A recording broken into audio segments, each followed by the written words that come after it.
Hello everyone. इस video में हम देखेंगे कि आज जो 30 मार्च का जो पेपर हुआ स्टैंडर्ड 10th का बेसिक मैथ्स का, तो पूरे पेपर का हम एनालिसिस करेंगे। ठीक है कि ये सैम्पल पेपर के अकॉर्डिंग पेपर था या नहीं, और अगर पेपर था तो किस तरह से कितना एग्जैक्टली रिपीट हुआ, हम वो सारी चीज़ें देखेंगे। तो सबसे पहले दो क्वेश्चन के आंसर आप जान लो कि पेपर का जो पैटर्न था वो एग्जैक्टली सैम्पल पेपर के अकॉर्डिंग था, एक भी क्वेश्चन इधर उधर नहीं। फॉर एग्जाम्पल सेक्शन ए में 24 मार्क्स का था तो एग्जैक्टली 24, कोई 22 या 20 मार्क्स का नहीं था, या उससे ज़्यादा भी नहीं था, तो उसके एग्जैक्टली अकॉर्डिंग ही पेपर था। और आपको ये जान के होगा कि more than 25 plus marks exactly copy paste question ही पूछे गए हैं। ठीक है, 25 से ज़्यादा। तो कल अगर आपका स्टैंडर्ड का पेपर है तो आप एक बार सैम्पल पेपर ढंग से करके जाओ या रिवाइज करके जाना, तो हो सकता है पॉसिबिलिटी है कि आपका भी क्वेश्चन पेपर में कुछ ना कुछ क्वेश्चन रिपीट हो जाए। और वो कौन से होते हैं वो हम अभी देखते भी हैं। तो देखो, सेक्शन ए हम पूरा सॉल्व करेंगे और बी सी डी में कौन से रिपीट हुए, और एक चेंज आया जो सेक्शन डी में था वो मैं जो डी करवाता हूँ तब मैं करवाता हूँ। ठीक है, तो चलो सेक्शन ए देखते हैं। तो सबसे पहले देखो, जो 1 से लेकर 12 तक MCQ थे वो वही के वही है। तो पहला क्वेश्चन जो थर्ड चैप्टर में से है, 2x + 3y = 5, 4x + 6y - 10 = 0। दो लीनियर इक्वेशन है और हमें बताना है इन्फिनिटी, यूनिक एंड जीरो। तो देखो, a1/a2 and b1/b2 and c1/c2, ये c1 अगर इस तरफ ले जाओगे आप तो माइनस हो जाएगा। तीनों ही इक्वल आते हैं, तो तीनों ही कंडीशन कब इक्वल आती है, जब इन्फिनिटी सॉल्यूशन होता है। तो इसमें आंसर होगा infinity. Question number 2, the product of zeros in p of x = x² - 3x + 2। तो देखो, जीरोज के हमारे पास दो फॉर्मूला है, alpha plus beta = -by and alpha beta = c/। हमें पूछा है प्रोडक्ट, तो अल्फा बीटा = c/a होगा फॉर्मूला। तो c हमारे पास 2 है और a हमारे पास 1 है, तो 2/1 क्या हो जाएगा, आंसर 2 हो जाएगा। फिर देखो, ये थर्ड क्वेश्चन है जो रिपीट है, जो सैम्पल पेपर में भी था। जितने भी रिपीट आ रहे हैं वो मैं बताते जाऊँगा। तो डायरेक्टली फॉर्मूला डिस्क्रिमिनेंट का, d = b² - 4ac। Fourth question देखो, ये भी क्वेश्चन रिपीट है। ठीक है, ये भी सेम क्वेश्चन सैम्पल पेपर में है, an = a + n - 1d, जो n टर्म का फॉर्मूला है हमारा वो। फिफ्थ देखो, तो फिफ्थ फॉर्मूला तो आप आई थिंक 7th स्टैंडर्ड से पढ़ते आओ, area of circle is πr² होगा। फिर सिक्स क्वेश्चन देख लो, which of the following can not be the probability of an event. देखो, प्रोबेबिलिटी होती है किसके बीच में, 0 और 1 के बीच में ही तो होती है, तो नेगेटिव तो पॉसिबिलिटी ही नहीं है। ठीक है, बाकी सारे प्रोबेबिलिटी इवेंट हो सकते हैं पर डी नहीं हो सकता, इसलिए हमारा आंसर होगा ऑप्शन डी। क्वेश्चन नंबर 7 देखो, the probability of an event then certain to happen. दो ही टाइप के आंसर होते हैं हमारे पास, सर्टेन टू हैपन और इम्पॉसिबल। तो सर्टेन टू हैपन में 1 आंसर होता है और इम्पॉसिबल में 0 होता है, तो हमारा ऑप्शन होगा सी। क्वेश्चन नंबर 8 देखो, the wickets taken by bowler in 10 cricket matches are follows. तो इस तरह से डेटा दिया हुआ है, तो मोड कौन सा होगा। तो ये जो मोड है वो मैक्सिमम जो रिप्रेजेंट करता है नंबर वो होता है हमारा। तो यहाँ पे मैक्सिमम नंबर कौन सा है, 2 है, तो इसमें आंसर होगा हमारा ऑप्शन बी। फिर क्वेश्चन नंबर 9 देखो, HCF ऑफ 15 एंड 35। तो HCF यहाँ पे 5 3 एंड 5 7 जो कॉमन होता है वही HCF होता है, तो यहाँ पे आंसर हो जाएगा 5। क्वेश्चन नंबर 10 देखो, if alpha and beta are zeros of the polynomial then alpha plus beta. तो ये सिंपल फॉर्मूला है, डायरेक्ट -b/a होगा।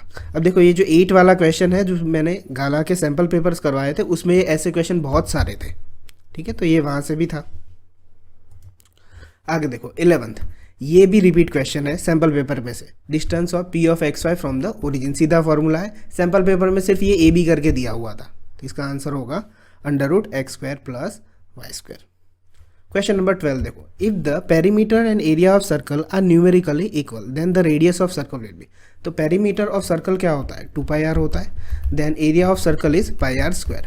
तो जो वैल्यू है हम कट कर देते हैं, तो r = क्या आ जाएगा, 2 यूनिट्स आ जाएगा। और हमें क्या पूछा था, radius of the circle will B 2 units, तो ऑप्शन ए आंसर होगा। नाउ 13 से लेके 18 तक देखो, वो ट्रू फॉल्स है सारे के सारे। तो देखो 13 देखो, √5 इज एन इरेशनल नंबर। ठीक है, जिसका स्क्वायर रूट नहीं निकलता हम उन्हें क्या मानते हैं, इरेशनल नंबर मानते हैं, तो ये स्टेटमेंट ट्रू है। फिर 14 देखो, numbers of zeros p of x = x³ - x। तो जितना हाईएस्ट पावर पोलिनोमियल में होता है उस इक्वेशन के उतने जीरो होते हैं।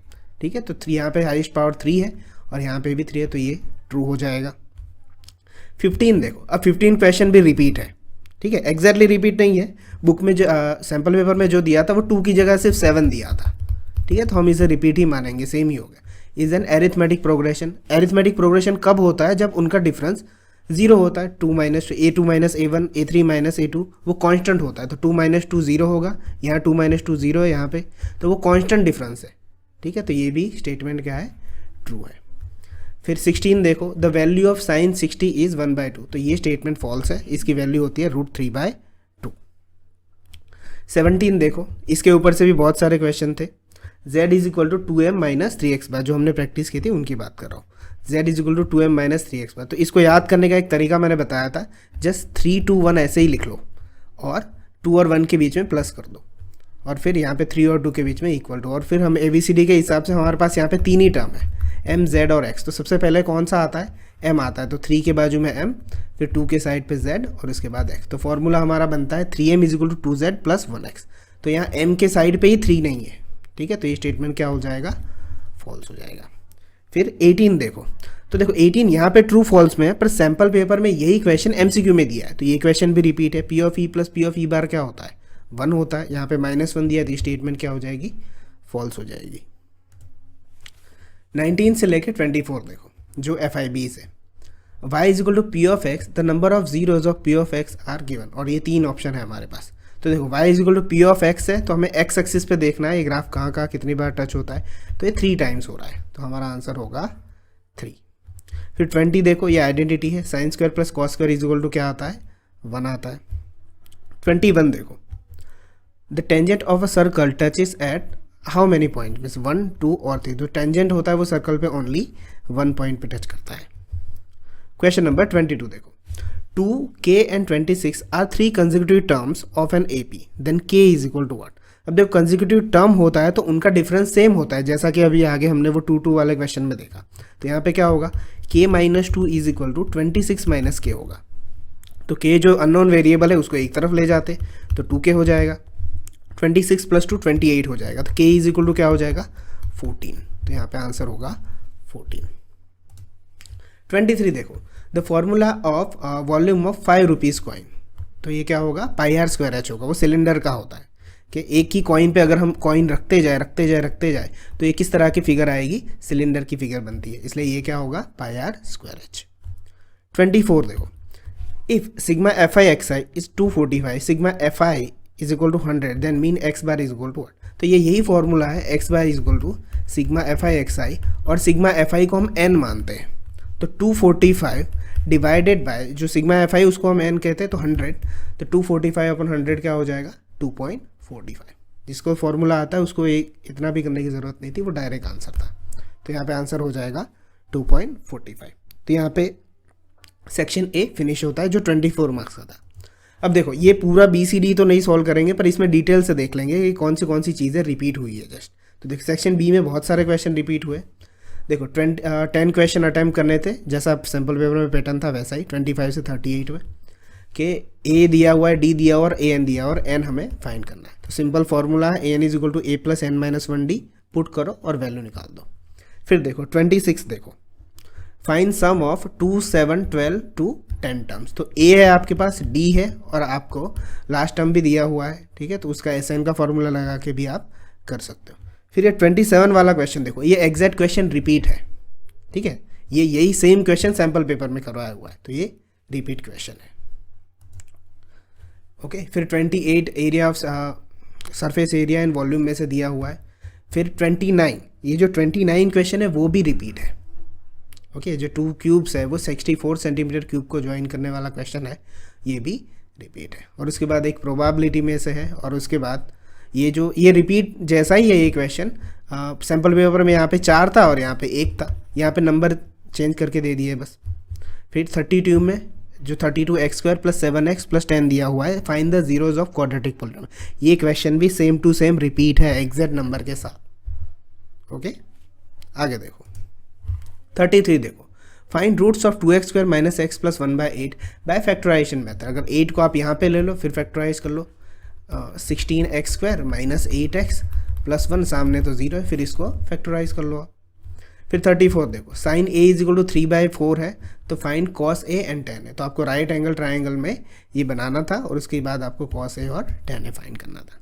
फिर 35 देखो, ये इस क्वेश्चन को भी मैं रिपीट कहूँगा, क्योंकि सैम्पल पेपर में इसकी जगह पे 10 की जगह पे जस्ट कॉट 45 था, ओके, और कॉस की जगह पे था कॉस 60 था, और साइन 60 दिया हुआ है, वहाँ पे साइन 30 था, ओके। तो अगर आपको टेबल अच्छे से याद होगा, जस्ट इतना ही चेंज किया है, तो ये सारी चीज़ें आपको रिपीट ही ऑलमोस्ट यही कह सकते हो आप। फिर 36 देखो, जो हाइट एंड डिस्टेंस वाला जो चैप्टर है ट्रिग्नोमेट्री के बाद, उसमें से था। फिर डिस्टेंस बिटवीन पॉइंट्स था, और यहाँ पे मोड फाइंड करना था, ओके। तो यहाँ पे सेक्शन बी फिनिश हो जाता है। सेक्शन सी देखो, अब एक कौन से क्वेश्चन आए, मीन फाइंड करने का क्वेश्चन है। इसमें आई थिंक मुझे कोई रिपीट क्वेश्चन मिला नहीं है, ठीक है, इसमें सारे ही अलग क्वेश्चन थे, कोई रिपीट नहीं था। हाँ, सेम क्वेश्चन थे, मोड फाइंड करने वाले क्वेश्चन है, फिर यहाँ पे प्रूव करने वाला जो टेंजेंट वाला क्वेश्चन है, और यहाँ पे रूट वाला क्वेश्चन है जो आपको लीनियर पेयर सॉल्व करना है, ओके। ये भी थर्ड चैप्टर में ही क्वेश्चन है 43। फिर 44 जो फोर्थ चैप्टर में से आया है, सम ऑफ स्क्वायर इज 290 वाला। फिर A12 दिया हुआ है, D दिया हुआ है, A और S12 फाइंड करना है। इस तरह से ये क्वेश्चन थे, कोऑर्डिनेट ज्योमेट्री में से था, ये भी कोऑर्डिनेट ज्योमेट्री में से, और आगे ये सरफेस एरिया एंड वॉल्यूम में से दिया हुआ था, ओके। और 2 क्वेश्चन प्रोबेबिलिटी में, ओके। तो ये हमें जो कितने क्वेश्चन थे ये सेक्शन सी में, कोई भी 8 ही करने थे, 39 से लेके 50, जो एग्जैक्टली सैम्पल पेपर में थे वैसे ही पैटर्न पे। अब सेक्शन डी देखो, इसमें एक माइनर चेंज था जो आई थिंक जिन बच्चों ने सैम्पल पेपर किया होगा उनको पता होगा। पहले मैं रिपीट की बात कर लेता हूँ। तो इसमें जितने अटैम्प्ट करने हैं ना, उतने तो सेम टू सेम रिपीट ही है। यहाँ पे अटैम्प्ट कितने करने हैं, 3 करने हैं, कोई भी यहाँ पे 51 से 55, तो वो 3 तो रिपीट है। सबसे पहला है BPT theorem, basic proportionality theorem, ये भी सैम्पल पेपर में, पाइथागोरस भी है, ठीक है। तो ये दोनों तो वैसे ही रिपीट हो गए। अब बचा आगे एक ही क्वेश्चन करना। तो देखो, ये जो है draw line segment 7.8 centimetre divide in the ratio 5:8। अब यही क्वेश्चन सैम्पल पेपर में जस्ट 7.6 सेंटीमीटर करके दिया है, तो ये भी रिपीट ही हुआ ना, जस्ट 0.2 सेंटीमीटर घटा दिया यहाँ से। फिर 54 की बात करें तो ये भी क्वेश्चन सेम टू सेम है, बस 6 की जगह पे यहाँ पे 3 सेंटीमीटर है, और यहाँ 10 सेंटीमीटर की जगह पे 5 सेंटीमीटर अवे है जो सैम्पल पेपर में दिया हुआ है। तो 4 क्वेश्चन तो एग्जैक्टली रिपीट हुए थे, आपको तो अटेम्प्ट 3 ही करने थे। ये क्वेश्चन अलग है, ये अलग था। अब यहाँ पे चेंज ये हुआ सेक्शन डी में कि जो बेसिक में जो इंस्ट्रक्शन दी थी उसमें राइट पॉइंट्स ऑफ कंस्ट्रक्शन नहीं लिखने थे, दोनों ही क्वेश्चन में नॉट नेसेसरी कहा था, पर यहाँ पे पूछ लिया है। जो 1 मार्क्स का स्टेप्स होता है, जितने भी स्टेप्स आप लिखते हो यहाँ पे पूछ लिए, तो ये चेंज था यहाँ पे। तो अगर आपने थ्योरम अच्छे से किए थे तो 2 यहाँ पे आ गए, और यहाँ पे 1 में आपको 1 मार्क्स का लॉस हो सकता है अगर आपने स्टेप्स प्रिपेयर नहीं किए। वैसे स्टेप्स में होता नहीं है कुछ, आप जो करते जाते हो कंस्ट्रक्शन वही का वही लिखना होता है, ठीक है। तो ये मेजर चेंज थे। तो ये जो सैम्पल पेपर था पूरा, वो मोर देन 25+ मार्क्स तो सिर्फ वैसे ही रिपीट हुआ है, ठीक है। तो इसमें काफ़ी मार्क्स आप एक्सपेक्ट कर सकते हो अगर आपका पेपर इस तरह से गया है तो। अब जिनका पेपर कल है, जो स्टैंडर्ड मैथ्स वाले बच्चे, वो भी अपना सैम्पल पेपर अच्छे से करके जाए। उनके मैक्सिमम पॉसिबिलिटी है कि पेपर में से बहुत सारी चीज़ें रिपीट हो सकती है, या फिर थोड़े बहुत नंबर चेंज हो सकते हैं। बट हाँ, स्टैंडर्ड वाले ये दिमाग में ज़रूर रखें कि उनको हो सकता है 3 to 5 मार्क्स के ऐसे क्वेश्चन हो जो अलग से ही हो, जो आपने टेक्स्ट बुक में प्रैक्टिस ना की हो। क्योंकि स्टैंडर्ड जो होता है गुजरात बोर्ड, वो सीबीएसई का फॉलो करता है। अगर सीबीएसई के स्टैंडर्ड के पेपर आप निकाल के देखो तो वो हर साल, यानी जब से उन्होंने स्टार्ट किया है ऐसे, तो 3 to 5 मार्क्स का ऐसा कुछ पूछते हैं जो अलग से होता है। तो आप उन पे ध्यान ना दो, पहले जो आता है वो लिख दो, और बाद में उन क्वेश्चन को अटेम्प्ट करो जो आपको अलग दिखते हो। ओके, जो मैंने अभी इतना सारा कुछ समझाया, जो जितना भी चीज़ें बताई, कोई भी क्वेश्चन में अगर कोई भी डाउट हो तो आप कमेंट करके पूछ सकते हो। मिलते हैं नेक्स्ट वीडियो में, तब तक के लिए बाय।